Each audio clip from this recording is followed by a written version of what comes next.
وإذا رأيت ثم رأيت نعيما وملكا كبيرا عاليهم ثياب سندس خضر واستبرق وحلوا أساور من فتنة وسقاهم ربهم شرابا طهورا আল্লাহু আকবার বলেন। এটা তো এক জায়গার বর্ণনা আল্লাহ পাক করছেন, একটা জায়গা, ব্যাপক আলোচনা। জান্নাতে আল্লাহ তাআলা আপনাকে কি হালতে রাখবেন একটু নমুনা এখানে দেখেন। জান্নাতে আপনি ঢুকবেন, যেদিকে তাকাবেন সেদিকে নিয়ামত আর নিয়ামত দিয়ে ভরপুর। কেমন বড় একটা রাজ্য দিবে আল্লাহ তাআলা, এখানেও বলছেন ওয়া মুলকান কাবীরা, একটা বিশাল রাজ্য তোমাকে দেওয়া হবে। এটা আলোচনা করে বুঝাবার মতন না, বুঝানো যাবে না, এটা নিজে নিজে যতটুকু পারা যায় বুঝে নিতে হবে। জান্নাতের বর্ণনা এটা দিয়েও শেষ করা যাবে না, শুনেও শেষ করা যাবে না। এক বিশাল জগৎ, যেই জগৎটা না ঢুকলে পরে, না গেলে পরে আর কিছুই বোঝা যাবে। এটা যাইতে হবে আগে। ওই যে একটু আগে বলছিলাম যে কোনো ফেরেশতাদের তো আল্লাহ তাআলা জান্নাতে দিবেন না, জান্নাত তো মানুষের জন্য। ফেরেশতাদের সবচেয়ে বড় সর্দার হযরত জিবরিল আলাইহিস সালাতু ওয়াস সালাম আল্লাহ তাআলার কাছে একবার আরজি করছিল, হে আল্লাহ তাআলা, তুমি যে জান্নাত বানাইলা তোমার বনি আদমেরে দিবা, সব কাজ আমারে দিয়া করাইলা, এত বিশাল বড় বড় কাজ যা করি আমি করি, অথচ আমার জান্নাতটা আজও পর্যন্ত দেখা হইল না, যে জান্নাতটা তুমি তোমার বনি আদমের জন্য তৈরি করে রেখেছো। আল্লাহ তাআলা বললেন, তাহলে কি তুমি দেখতে চাও? যে হ্যাঁ, আমার তো দেখাটাই আমার বড় আগ্রহ, দেখতে আমার বড় আশা। জান্নাতটা কেমন বানাইস একটু আমারে দেখাও না। আল্লাহ তাআলা তখন বলছিলেন যে জান্নাত এটা তুমি দেখে শেষ করতে পারবে না তোমার জিন্দেগিতে। সুবহানাল্লাহ, তোমার জিন্দেগিতে দেখে শেষ করতে পারবে না। আল্লাহ তাআলা বলেন কি, এত দ্রুত গতিতে চলতে পারি, এত চলন চলতে পারি, এরপরে আপনার জান্নাতের ফরিদি খুঁজে পাবো না? আল্লাহ তাআলা বলছিলেন যে না পাইবা। আল্লাহ, মুলকান কাবীরা, একটা আদনা জান্নাতীকে দেওয়া হবে এই দুনিয়ার 10 দুনিয়া পরিমাণ। কি কল্পনা করবেন আপনি ওখানে? জিবরিল তারপরেও বলল, আল্লাহ তাআলা আমার একটু দেখাও। আল্লাহ তাআলা বলেন যে ঠিক আছে, দেখো, তোমার সম্পূর্ণটা শক্তি দিয়া যত দ্রুত গতিতে তুমি পারো আমার জান্নাত ঘুরে দেখো, তোমারে দিলাম। জিবরাইল আলাইহিস সালাম 600 পাকা দিয়ে তার ডানা মেলে যত শক্তি ছিল, সে সেকেন্ডে কত মাইল যায় সেটা আল্লাহ তাআলাই ভালো জানেন। সেটা আল্লাহ তাআলাই ভালো জানেন কত দ্রুত গতিতে যাইতে পারে। সেই জিবরিল আলাইহিস সালাতু ওয়াস সালামকে যখন বলা হলো, দেখো তুমি তোমার জান্নাত দেখো, যেগুলি আমি আমার বান্দাদের জন্য তৈরি করে রেখেছি। জিবরাইল আলাইহিস সালাম বললেন, মনের মতন উড়লাম, আমি মনের মতন উঠছি। উড়তে উড়তে উড়তে কোন রিওয়ায়াতের ভিতরে আসছে 70 বৎসর, কোন রিওয়ায়াতের ভিতরে 70,000 বৎসর পর্যন্ত জিবরিল উঠছে, দৌড়াইছে। এবার ক্লান্ত, সে ক্লান্ত হয়ে বসে পড়লো। আল্লাহ তাআলা বললেন, জিবরিল কি দেখলা? কয়, আয় আল্লাহ তাআলা, এখনো তো এটার কোনো কোল কিনারা আমি পাই নাই। চিন্তা করেন, সে তার চলন কত দ্রুত গতিতে চলতে পারে সেটাও তো একটু বোঝা দরকার। হযরত ইউসুফ আলাইহিস সালামকে কুয়ায় 10 বাইরা মিলে যখন হযরত ইউসুফ আলাইহিস সালামকে কুয়ায় ফেলে দিচ্ছে, জিবরাইল আলাইহিস সালাম সিদরাতুল মুনতাহায়, এই 7 আকাশ পাড়ি দিয়ে এরপরে হইল সিদরাতুল মুনতাহা। তাফসীরের কিতাবের ভিতরে লেখছে, আল্লাহ তাআলা হযরত জিবরাইলকে বললেন যে জিবরাইল, তুমি তো সিদরাতুল মুনতাহায় আছো, কিন্তু আমার নবী ইউসুফকে ওর ভাইয়েরা কুয়ায় ফেলে দিচ্ছে। ফেলে দিচ্ছে, ফেলে দিবে এরকম না যে ফেলে দিচ্ছে, ওরা কুয়ায় ছেড়ে দিচ্ছে। তুমি তাড়াতাড়ি যে কোনো ভাবেই হোক আমার এই ইউসুফের পা যেন কুয়ার পানিতে না লাগে, তার পা কুয়ার পানিতে লাগার আগেই তুমি তাকে হিফাজত করতে হবে। জিবরাইল আলাইহিস সালাম বলেন, আমি সিদরাতুল মুনতাহা 7 আকাশ পাড়ি দিই, এই যে প্রথম আকাশ, দ্বিতীয় আকাশ, এরকম আকাশ 7 আকাশের উপরে, এরপরে আরো বহুত উপরে সিদরাতুল মুনতাহা। জিবরাইল আলাইহিস সালাম বলেন যে আমি আল্লাহ তাআলার এই আদেশ পাওয়ার পরে নবী ইউসুফকে ছেড়ে দেওয়া হচ্ছে কুয়ায়, সেই সময় আমাকে অর্ডার করা হয়েছে। আমি তখন সিদরাতুল মুনতাহা থেকে এত দ্রুত গতিতে আসছিলাম, আয়েশা নবী ইউসুফকে পানি স্পর্শ করার আগেই আমি আমার হাতে উঠিয়ে নিয়েছিলাম। সুবহানাল্লাহ। চিন্তা করেন কতটুকু সময়, 1 মিনিটও না, আধা মিনিটের ব্যাপারও না। একটা মানুষকে কুয়ায় ফেলে দিচ্ছে, এখন পড়তে আর কতটুকু সময় লাগবে? আধা মিনিট সময়।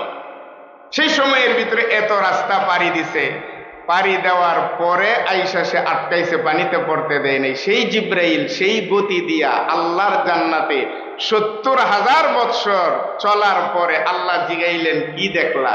জিবরাইল বলেন যে আমি তো এটার কুল কিনারা কিছুই দেখি নাই। আল্লাহ তাআলা বললেন জিবরাইল তোমার এই চলনের ভিতরে চলতে যে আমার এই জান্নাতের ভিতরে যতগুলি খুঁটি আমি বানায় রেখেছি, এক একটা খুঁটির ভিতরে আমার বনি আদমেরা হেলান দিবে, আরাম করবে, শান্তি করবে, কথা বলবে, এমন অনেকগুলি আমি খুঁটি বানায় রেখেছি। তোমার এই 70,000 বৎসর ওরার পরে জান্নাতে এমন এমন কয়টা খুঁটি তুমি দেখতে পেরেছো? জিবরিল বললেন আল্লাহ তাআলা আমি একটা খুঁটি অনেক আগে অতিক্রম করেছিলাম, এখন আমি দ্বিতীয় খুঁটির গোড়ায় বসে পড়েছি। একটা দেখছি এর আগে, আর দ্বিতীয়টা এটা যেখানে আমি বসে আছি। আল্লাহ রাব্বুল আলামিন বললেন জিবরিল তুমি যদি এইটা নিয়ে 2টা দেখে থাকো তাহলে জান্নাত আমি আল্লাহ বানাইছি। আমি আল্লাহ বললাম এই জান্নাতের ভিতরে এটা 1টা 2টা কোটি না, এরকম শত শত হাজার হাজার লক্ষ লক্ষ কোটি আমি আল্লাহ বানিয়ে রেখেছি। জিবরিল বললেন আল্লাহ তাআলা তাহলে তো আমার দেখার দৌড় শেষ, আমি আর পারবো না। আল্লাহ তাআলা বললেন যে হ্যাঁ নিশ্চয়ই তুমি পারবে না, এই জান্নাতের এক কিনার থেকে আরেক কিনারা পর্যন্ত ঘোরার ক্ষমতা কারো নাই। সুবহানাল্লাহি ওয়া বিহামদি। এই জান্নাতগুলি আমি বনি আদমের জন্য বানায় রাখছি।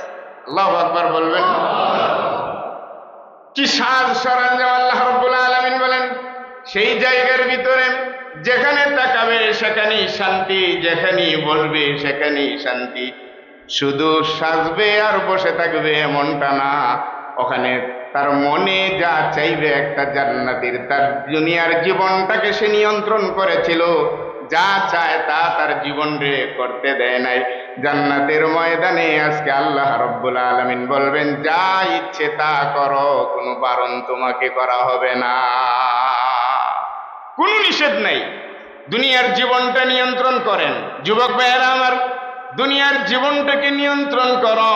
আল্লাহ তাআলা বলেছেন, আল্লাহর হাবিব বলেছেন দুনিয়ার ক্ষুদ্র জীবনটা যার নিয়ন্ত্রণে আসবে জান্নাতের জিন্দিগিতে কোনো নিয়ন্ত্রণ লাগবে না, আল্লাহ তাকে বেপরোয়া জিন্দিগি নসিব করে দিবে। বেপরোয়া জিন্দিগি, ছুটবে তো ছুটবেই, যেটাই মনে চায় সেটাই যাবে, কোনো বারণ নেই, কেউ বারণ করবে না, তোমার যা ইচ্ছে তাই করবে। এই দুনিয়াতে কি করছেন, দৈনিক কি করেন? একটা জান্নাতি মানুষকে সাজায়া গুজায়া আল্লাহ তার মনের আশা ভরসাগুলি পুরা করার জন্য তৈয়ার করবেন। সুবহানাল্লাহ।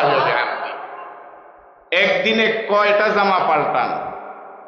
বড়জোর যারা বেশি এরকম আয়েশি জিন্দিগি করে, একদিন যেই জামাটা পরে হয়তো আরেকদিন সেই জামাটা পরবে না, প্রতিদিন একটা একটা করে হয়তো বা পরে।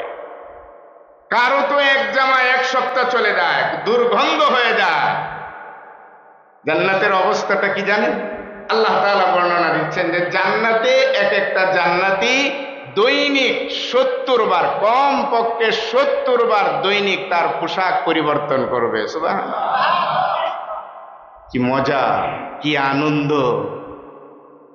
70 বার কমপক্ষে রেশমের কাপড়, নূরের তৈরি কাপড় আপনাকে পরিধান করানো হবে। একটা না, 2টা না, দৈনিক অন্তত কমপক্ষে 70 বার সেখানে জামার পরিবর্তন হবে। একটা মানুষের জামায় যখন পরিবর্তন হয় তখনই তার দিলের পরিবর্তন হয়। নতুন একটা রেখে যখন আরেকটা পরে তখনই কিছু করতে চায়। আল্লাহ পাক বলেন সরঞ্জামাদি দিয়ে ভরপুর যখনই পোশাক পরিবর্তন তখনই তোমার মনের চাহিদা পরিবর্তন।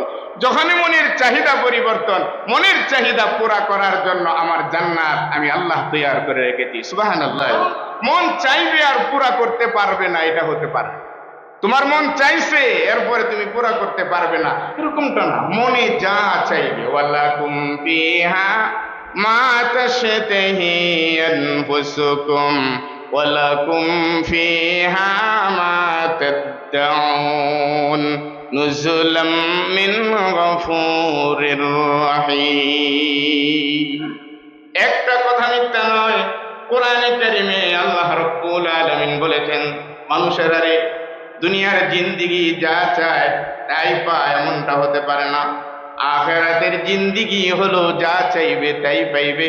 আমি আল্লাহ তাআলা ওয়াদা দিলাম রে, দুনিয়ার জীবনটা যদি নিয়ন্ত্রণ করো, দুনিয়ায় যদি গুনাহ না জড়াও, দুনিয়ায় যদি নাফরমানি না করো, বুঝে বুঝে তোমার নফসটাকে যদি তুমি চালাও, আখিরাতের জিন্দিগিতে তোমার এই নফস যা কিছু চাবে সব কিছু পুরা করার জন্য মেহমানদারি থাকবে আমি দয়াময়, আমি ক্ষমাশীল আল্লাহর পক্ষ থেকে। জান্নাতে তুমি যা চাইবে সব আয়োজন পুরা করব আমি আল্লাহ। তোমার যা মনে চাইবে তাই করবে। দুনিয়ার জীবনটা যেমন খেলা তামাশায়, মদের আড্ডায়, নারীর আড্ডায়, গাড়ির আড্ডায়, যত আড্ডা বাজিতে মনে চায় এটারে নিয়ন্ত্রণ করো। এটা এখানে মনের আশা পুরা করার জায়গা না। মনের এই আশাটাকে এখানে খাটো করো, নিয়ন্ত্রণ করো। আখিরাতের জিন্দিগিতে মনে যা চাইবে তাই তোমাকে দেওয়া হবে। তোমার সামনে দিয়ে তোমার চাহিদার বিষয়গুলি যাবে। তোমার মন যা চায় তুমি মন ভরে ভরে তুমি উপভোগ করবে। আখিরাতের জিন্দিগিতে তোমাকে কেউ একটা বারের জন্য নিষেধ করবে না।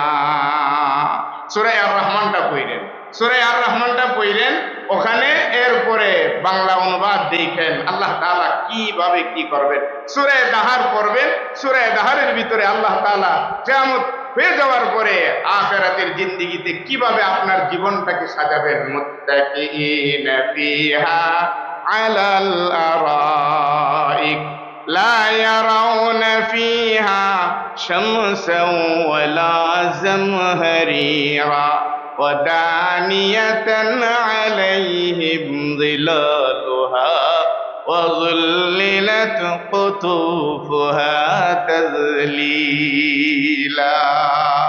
ভাইরা আমার, বাবাজিরা আমার, কোরআনে কারিমের যেই জায়গাগুলিতে, যে আয়াত কারিমাগুলিতে আল্লাহ রাব্বুল আলামিন জান্নাতের ঘোষণা দিয়েছেন, জান্নাতের নাজ ও নিয়ামতের কথা বলেছেন, এই আয়াতগুলির তেলাওয়াত ভিন্ন রকম রাখে।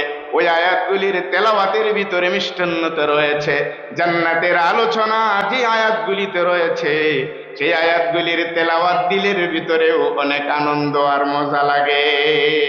খুব ছন্দ করে, খুব সুন্দর করে আল্লাহ তাআলা জান্নাতের আলোচনা যে আয়াতগুলিতে করছেন ওই আয়াতগুলিরে ওইভাবেই তিনি সাজায়া সাজায়া দিয়েছেন, যেটার তেলাওয়াতও চমৎকার লাগে। ওয়াজানাল জান্নাতাইনি দান, কি সুন্দর আয়াত। আল্লাহ রাব্বুল আলামিন বলছেন সব তোমার নিকটে নিকটে, খালি ফলমূল না, তোমার জিন্দিগিতে যা তোমার মনে চাইবে, তোমার মনের ভিতরে চাইলে পরে তোমার আর এটার জন্য কদম বাড়াতে হবে না। তোমার চাওয়াটা আল্লাহ পাক তোমার নিকটে তোমার সামনে উপস্থিত করে দিবেন। সুবহানাল্লাহি ওয়া বিহামদিহি। সে হলো জান্নাত। আর খেল তামাশা, রং তামাশা, নিয়ন্ত্রণহীন জীবন পরিচালনার জন্য আল্লাহ তাআলা জান্নাত তৈরি করে রেখেছেন। সেই জান্নাতে যায়া তোমার মনের সব স্বাদ আল্লাহ যা আছে সব মিটাবে। এটার একটা লালসা তোমার ভিতরে তৈরি করো যে হ আমি জান্নাতে যাইতে চাই, জান্নাত আমার দরকার, জান্নাত আমাকে পাইতে হবে, জান্নাত খুঁজে নিতে হবে। তাহলে একটা লালসা যদি জাগে তাহলে তোমার বাকি জীবন হয়তো কর্ম চলবে। কোন কাজের ভিতর দিয়ে আল্লাহ তাআলা আমাকে জান্নাত দিবেন সেটা খুঁজে বের করবে না। যদি আপনার জান্নাতের লালসাটা আপনার দিলের ভিতরে লাগে, সব আছে ওখানে, গাড়ি আছে, বাড়ি আছে, আপনার নারী আছে, সব সব শখ আল্লাহ পুরা করার জন্য আল্লাহ তাআলা জান্নাতকে বানিয়ে রেখেছে। সেই জান্নাত আমাদেরকে দিবেন। অনেকেই মনে করে হুজুর আলোচনা তো শুনি করি, কিন্তু আসলেই কি পাবো? আমরা কি পাবো? আমরা কি যাইতে পারবো? হ্যাঁ, আপনি যদি জান্নাতের আশায় জীবন গড়েন জান্নাতে যাবেন। আর যদি এটাকে আপনি বাদ দিয়ে জাহান্নামের জিন্দেগিতে পরিণত করেন জীবনটাকে, তাহলে জাহান্নামই পাবেন, এটাও পাবেন। এটাও আল্লাহ তাআলা কোরআনে কারিমে খুব সুন্দর করে বলেছেন সূরা আরাফ ৪৪ নম্বর আয়াতে। ওই দিন যে মানুষগুলি জান্নাতের কথা শুই না জান্নাতমুখী হচ্ছে, মানুষগুলিকে দাওয়াত দিছিল যে এটা বাদ দাও, আসো এদিকে আসো, সেই দিন সেই কথোপকথন তারা নিজেরা করবে, আল্লাহ করাবেন। সেটাও আল্লাহ পাক বলছেন ওয়ানাদা আসহাবুল জান্নাতি আসহাবুন নার আন কাদ ওয়াজাদনা মা ওয়া'আদনা রব্বুনা হাক্কা ফাহাল ওয়াজাদতুম মা ওয়া'আদা রাব্বুকুম হাক্কা ক্বালু না'আম فأذن مؤذن بينهم اللعنة الله على الظالمين। চমৎকার করে বলেছেন ওই দিন আল্লাহ তাআলা দাঁড়ায়া থাইকা জান্নাতবাসীদের দিয়া কথা বলাবেন। জান্নাতবাসীরা ডেকে ডেকে জাহান্নামীদের বলবে, একই মসজিদে জুমার নামাজ আদায় করলাম, একই মসজিদে জান্নাতের কথা শুনে জান্নাতে আইলাম, এই কাজ করলে আল্লাহ তাআলা জান্নাত দিবে, এই ওয়াদাগুলি কোরআন বলেছিল, কোরআনের কথাগুলি আলেম উলামারা বলছিল। আমরা তো আলেম উলামাদের সেই কথাগুলিকে মাইনা আজকের এই জান্নাতে আইলাম, আল্লাহ ওয়াদা আমাদের সাথে ঠিক রাখছে। আর তোমরা যে জাহান্নামে গেলে আজকে তোমাদের আল্লাহকে না মানলে, নাফরমানি করলে জাহান্নামে যাইতে হবে, এই কথাটাও বলা হয়েছিল। তোমরা না মেনে জাহান্নামে গেছো, এখন জাহান্নামে যাওয়ার পরে যা পাওয়া দরকার তোমরা কি পাইছো? আল্লাহ যা ওয়াদা দিয়েছিলেন আমরা পাইছি, তোমরা কি পাইছো? কি বলবে? কালু নাম, হ্যাঁ হ্যাঁ, ভরপুর পাইছি, ভরপুর পাইছি। ফাযানা মুয়াজ্জিনুম বাইনাহুম লানাতুল্লাহি আলা যালিমিন। হঠাৎ করে তখন একজন আওয়াজ দিয়ে বলবে, এই কাফের বেঈমান নাফরমানদের সাথে আর কোনো কথা নয়, এদের উপরে আল্লাহর লানত, এদের ছেড়ে দাও, এদের ঠিকানা জাহান্নাম, তোমরা তোমাদের জান্নাত আরাম এবং আয়েশের জায়গায় চলে যাও। সুবহানাল্লাহ। এই জান্নাত লাভ করতে হলে আমাকে সবচেয়ে বড় কোন জিনিসটা লাগবে? আলোচনার শেষের দিকে লম্বা আলোচনা, জুমার খুতবায় তো সম্ভব না কোনো বিষয়ই শুরু থেকে শেষ পর্যন্ত বিস্তর আলোচনা, বারবারই বলি, আজও বলছি। এখন যেই জান্নাতের কথা বললাম, জান্নাতের লোভ লালসা লাগার কথা বললাম, এখন তো অবশ্যই যারা জান্নাতে যাইতে চায় তারা তো অবশ্যই জিজ্ঞাসা করবে যে হুজুর তাহলে এই জান্নাতে যাব কি? এই জান্নাত থেকে আমি যেন বঞ্চিত না হই, আমাকে সেই পথ বাতলে দেন। পথ আমি কোত্থেকে বলে দিব? পথ তো কোরআনই আমাকে বলে দিয়েছে, পথ তো সবার জন্য কোরআনই বলে দিয়েছে। জাহান্নামীদেরকে জিজ্ঞাসা করা হবে, কেন তোমরা জাহান্নামের ভিতরে গেলে? জাহান্নামের আগুন প্রজ্বলিত হবে, কঠিন হবে। জাহান্নামের আগুন শরীরে লাগার আগে আগে গোশতগুলি হাড্ডি থেকে আলাদা হয়ে যাবে। এমন বর্ণনা শোনার পরেও তোমরা কেন জাহান্নামে গেলে? এই কথাটা যখন জাহান্নামীদের জিজ্ঞাবেন, জাহান্নামীরা সর্বপ্রথম যেই কথাটা বলবে সেটা হলো ক্বালু লাম নাকু মিনাল মুসাল্লিন। এই জাহান্নামে আসার কারণ হলো আমি আমার জীবনে আমার নামাজগুলির হেফাজত করি নাই, আমি আমার জীবনে নামাজের পাবন্দি করি নাই, নামাজগুলি ওয়াক্ত মতো আদায় করি নাই। যেই কারণে এই জাহান্নাম আমার আশ্রয়স্থল, জাহান্নাম আমার ঠিকানা হয়ে গেছে। কি বুঝলেন তার থেকে? যেহেতু জাহান্নামীকে প্রশ্ন করা হলে জাহান্নামে কেন গেলে, সে সর্বপ্রথম যে উত্তরটা দিয়েছে আল্লাহ পাক, সেই কথাটাই সেই কোরআন কারীমের ভিতরে আল্লাহ পাক উল্লেখ করেছেন যে সে জবাব দিবে ক্বালু লাম নাকু মিনাল মুসাল্লিন। আমি মুসল্লি ছিলাম না, আমি নামাজি ছিলাম না, সময় মতো নামাজগুলি হিফাজত করি নাই, যেই কারণে এই জাহান্নামে আসছে। একেবারে সহজ প্রশ্নের সহজ উত্তর। আপনি যদি মনে করেন আমি জাহান্নাম থেকে বাঁচতে চাই, আজকের থেকে আপনি নামাজি হয়ে যেতে হবে, একটা নামাজ মিস করা যাবে না। আপনি অসুখে বিসুখে বালা মুসিবতে বিপদে আপদে, আপনার পরিবেশ অনুকূলে থাকুক প্রতিকূলে থাকুক, যে কোনো অবস্থায় আপনাকে নামাজগুলি কায়েম করতে হবে। কারণ জাহান্নামীরা যেই জবাবটা দিবে তার প্রথম জবাবটাই হচ্ছে এই জাহান্নামে আসার 1 নম্বর কারণ হলো ক্বালু লাম নাকু মিনাল মুসাল্লিন, আমি নামাজি ছিলাম না, আমি নামাজি ছিলাম না।